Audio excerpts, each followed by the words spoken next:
ছিলেন এবং কতটুকু হতাশ আসলে আপনি পারফরমেন্সের ব্যাপারে? প্রথমেই প্রশ্ন করলেন কতটুকু হতাশ। হতাশ হওয়ার কিছু নেই, মনে করি আশাবাদী থাকা উচিত। আমাদের আরও একটা ম্যাচ বাকি আছে, যদিও আজকে খেলা আরও ভালো হতে পারতো। আমাদের টিমের এটা একদম শুরু থেকেই কনসিস্টেন্সি নিয়ে একটা প্রবলেম আছে। তো আশা করি নেক্সট ম্যাচে আমাদের ছেলেরা ভালো খেলবে। হ্যাঁ, আপনি আজকে দেখা করেছেন, কী ধরনের কথাবার্তা হয়েছে যদি একটু শেয়ার করা যায় আর কি?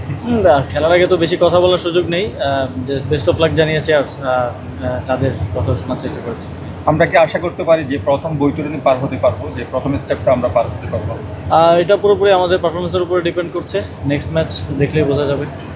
আর আরবা মিরাতের সাথে আপনাদের কিছু বিষয় নিয়ে কথা হচ্ছিল, খেলার উন্নয়নের ব্যাপারে, সেগুলো নিয়ে কোনো আপডেট আছে? স্পোর্টস হাব নিয়ে আমাদের মাননীয় প্রধান উপদেষ্টা যখন এসেছিলেন, একটা সফট কমিটমেন্ট ওরা আমাদেরকে দিয়েছিল, সেটা নিয়ে আমরা ফলো আপ করছি। ইতিমধ্যে আমাদের দিক থেকে একটা ডিজাইন তৈরি করে 8টা বিভাগে 8টা স্পোর্টস হাবের জন্য একটা সম্ভাব্য বাজেটও আমরা পেশ করেছি। দেখা যাক, এই বিষয়ে আশা করি যে পজিটিভ ইয়ে দিতে পারবো। মানে দেশের বাইরে খেলা, এত দর্শক খেলা দেখতে এসেছে, আসলে এনভায়রনমেন্টটা কেমন দেখলেন সব কিছু মিলিয়ে? বাংলাদেশ টিমের জন্য এটা সবসময় ভালো যে পৃথিবীর যে কোনো জায়গাতেই খেলা হোক, বাংলাদেশের ফ্যানরা সেখানে চলে আসে।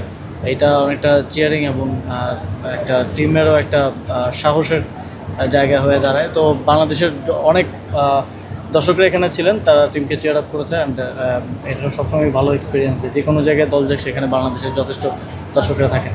হ্যাঁ, আপনি যখন এসেছেন, এসে দেখলেন 4 উইকেট নাই, সো তখন আসলে ঠিক কতটুকু হতাশ হয়েছিলেন? না, আমাদের পাওয়ার প্লেতে খারাপ হয়েছে। পাওয়ার প্লেতে যদি আমরা এটা ভালো পুশ দিতে পারতাম, দেন পুরো ম্যাচটাই কম্পিটিটিভ করা যেত। ওকে, থ্যাংক ইউ আজকে।